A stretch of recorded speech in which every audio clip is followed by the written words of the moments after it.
Yo, what up, Sims? Welcome to the video. Today we are going to be talking about 91 Days, a drama, action, historical, seinen anime released in 2016 and written by Taku Kishimoto, who was also the screenwriter for Haikyuu and Fruits Basket, the remake.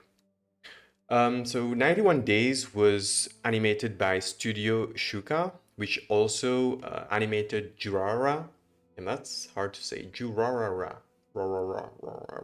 Anyway, so the story of the anime is set during the Prohibition period in 1932 in the US. So the Prohibition period is a period between 1920 and 1933 during which the production, transportation, importation, and sale of alcohol was banned, like Gideon is banned on Twitch.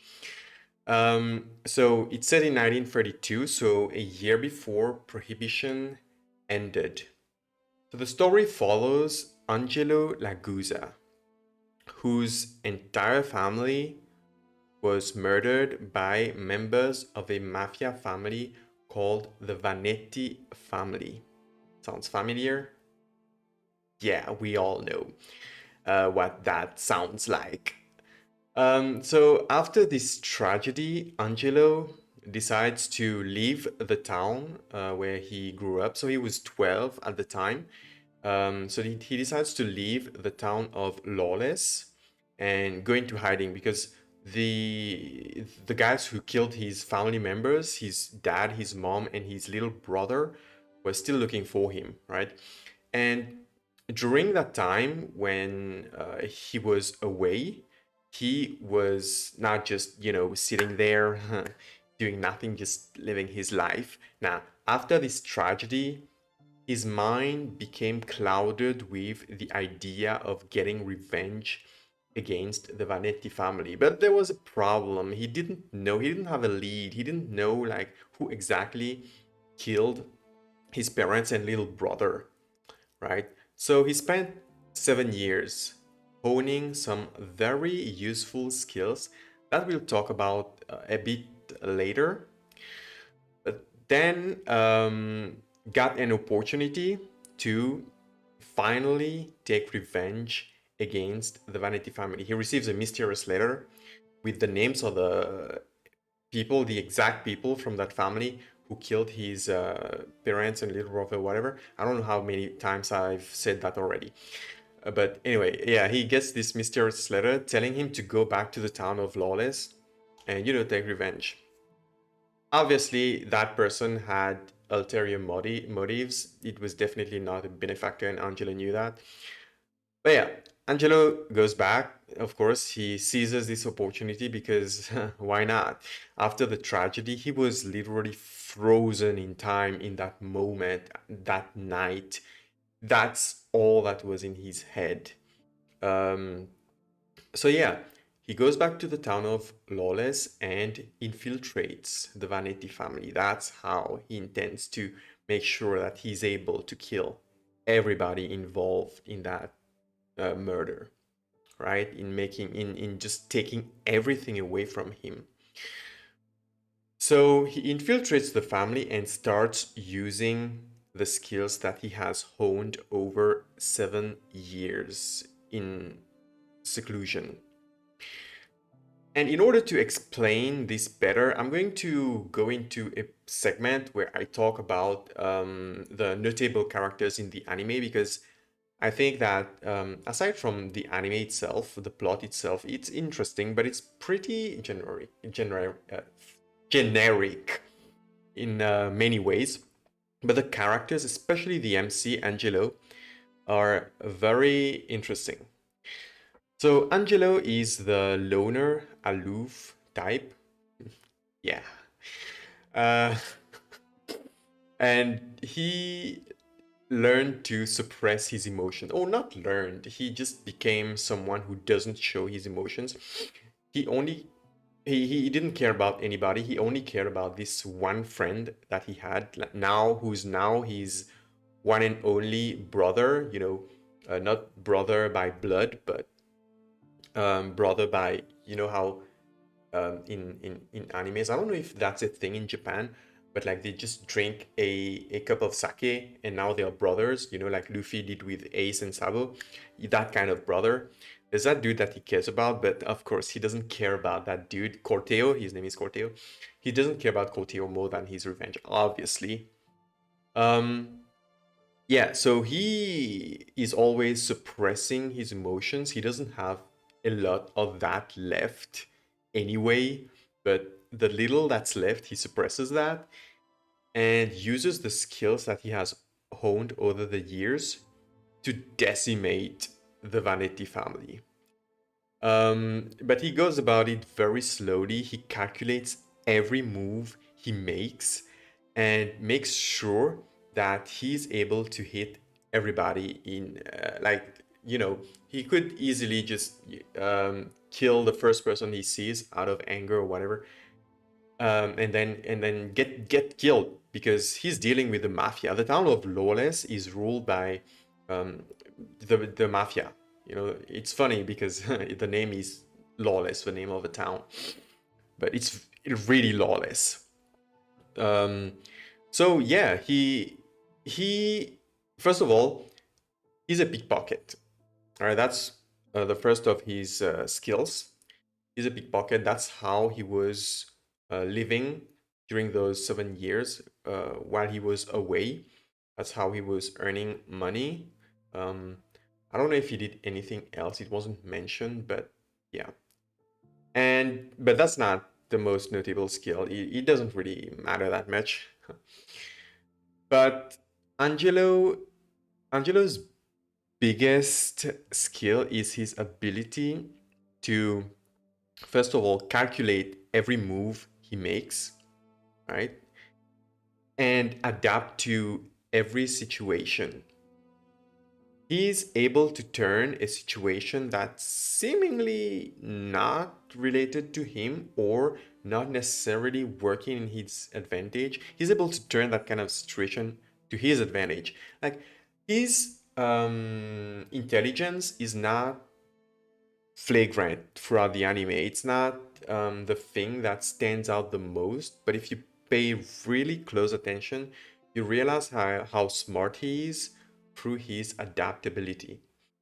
Um, the fact that he is able to suppress his emotions is one of the aspects of his personality that helps him the most, helps him adapt to all kinds of situations. And then there's his ability to manipulate people and more specifically manipulate the bonds that the people around him, especially his revenge targets, um, he manipulates the bonds that they have with each other and uses those bonds against them. And to me, it's just beautiful. The first time I watched 91 Days, I didn't see any of this shit. I didn't see how amazing Angelo is as an MC. But yeah, after watching it the second time, it blew my mind. I really learned to love 91 Days even more.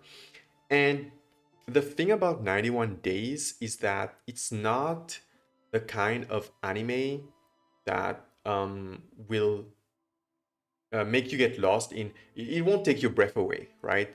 It won't make you get lost in a fantasy world. You know how animes have exaggerated stuff going on um, sometimes or all the time. Even if it's like, let's take Monster for example. Even Monster has some exaggerated aspects. But 91 Days is different in the sense that it's just a plain, it's like a plain mafia series, but just with animated drawings.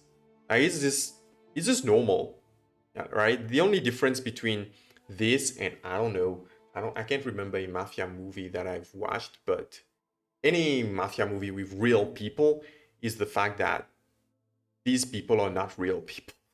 But everything else is the same. It's just yeah, but it's very interesting still, and the way the characters are presented. the way, like, each character has a very specific role, and it's pretty obvious what their role is. This will take us to the next character that I'm going to talk about, who is Corteo, Angelo's best friend and new brother after his family got killed, whatever. Corteo isn't someone with much presence in the anime, but his role is clear. He is a foil to Angelo, and everything he does makes Angelo stand out even more, and it's just beautiful. He fulfills that role well. It's only by the end of the anime that Corteo gets his own, like, he gets to shine a little bit in a way. But yeah, his main role is to act as a foil to Angelo, to make Angelo stand out, and it's beautiful. It's just beautiful. And I was talking about how Angelo uses the bonds between his other people and uses that against them. He even uses his own bonds, right? Angelo even uses his own bonds and uses that to manipulate his enemies. It's, yeah, I don't know, man. I love what I learned to appreciate in this anime after watching it the second time for the purpose of making this video. And one more thing about Angelo, sometimes he does these things, those subtle displays of hostility towards his enemies, and they don't notice shit, but we know. We know, and it's beautiful. All right. So I've talked about Angelo, Corteo, Fango. Let's talk about Fango. This crazy motherfucker. He's a crazy motherfucker, but he has ambition. And Fango is a much needed character in 91 Days. Otherwise, the first few episodes would be boring, right? Because Fango is crazy, because he's funny, and it's just a change of pace from it. 91 Days, stuff happens pretty quickly at first, and then the pace slows down a little, and the fact that Fango is there makes 91 Days not boring. Some of its episodes, like 2 or 3 episodes. And yeah, it's that dude. This is Fango, the dude on screen right now. Anyway, so yeah, he is crazy, but as I've said, he has ambition, and I don't know if it's the right word, but there's a disconnect between Fango himself, his personality, and his role in the anime, in the sense that despite him being crazy, when somebody needs a problem solved, when somebody needs to find a novel solution to their problems, they go to Fango, right? And I think that's very interesting because he's very different from any other character in the anime, and he's crazy, and like approaching Fango is very risky because he could just kill you for no reason. But he won't necessarily do that because he also has ambition. He also has a brain. He's not just crazy, he's not stupid. And like if he thinks that he can use you, he won't just kill you. He'll try to manipulate you as well in his own way. So that's a different way of manipulating people that Fango does. He's just being himself. He's just being his mad self, but he's still able to use people. And I think that's like these different parts of his personality. It's very interesting to see him go about whatever he has to do, right? Um, so yeah, it's interesting to see all those logical characters who are not necessarily super logical, but like they are normies. All these normies go to him for solutions. And yeah, so that's Fango for you. Next is Nero. Nero Vanetti. Nero is a softie, a big softie, one of Angelo's revenge targets. And what is interesting about Nero is not much, actually, But it's just that the fact that he's so freaking soft and so freaking naive, or maybe Angelo is just really good at manipulating people. I don't know. But his interactions with Angelo are great. Like, he's very different from Angelo. They are like day and night, and it's that aspect, the that aspect of their personalities that are completely different to each other, that make them interesting to follow. He's not, the most interesting guy. As I've said, Angelo is the most interesting guy, and then there's Fango. But yeah, Nero is a good partner. He makes a good pair with Angelo, in a way. Right. Then there's Orko. So I'm basically just giving a rundown of the characters that I like, right? Orko is epic. He's funny. He's that mafia boss who cares more about booze and food than anything else. But he still does his business. He's still a smart mafia boss, right? But he's very funny, right? With his lasagna scenes, those are very funny. And sometimes he's drawn in a way like we get to see him from an angle that makes him look like a pig. So yeah, that's interesting.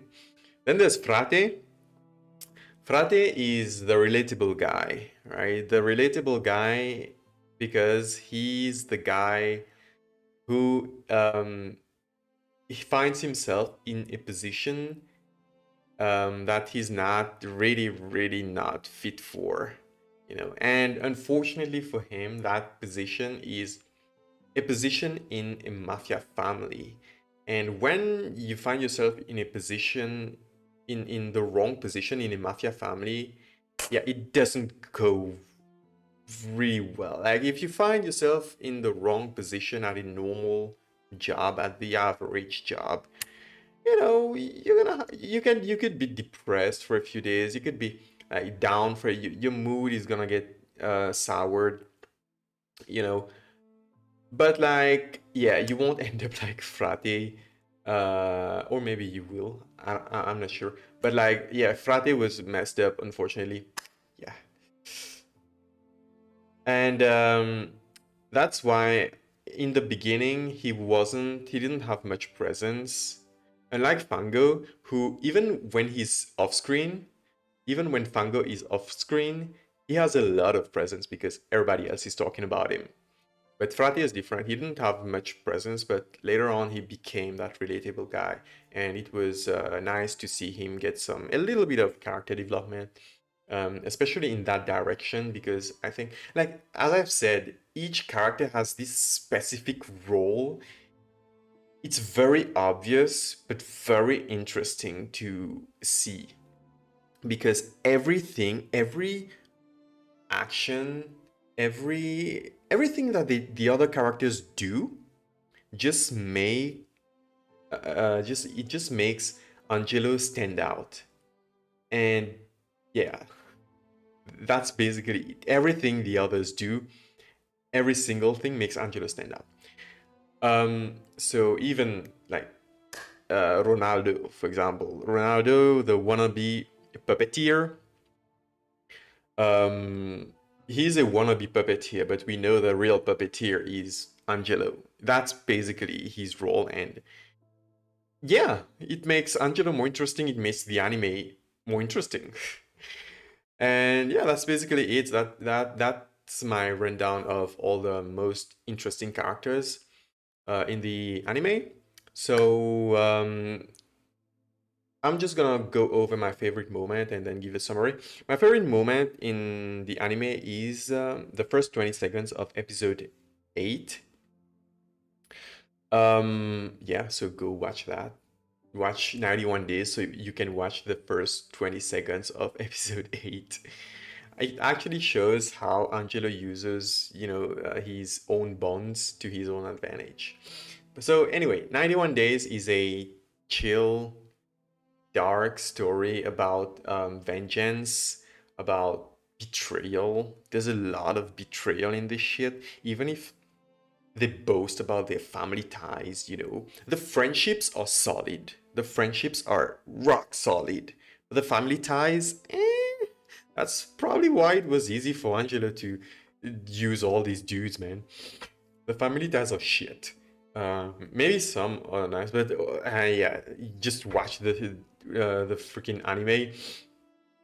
It won't take your breath away, at least at the start. It won't like really blow your mind, but you'll really appreciate it. You'll you love it if you're the kind of person who enjoys seinen and dark stories. Yeah. So I will rate 91 Days a 7 out of 10. A 7 out of 10.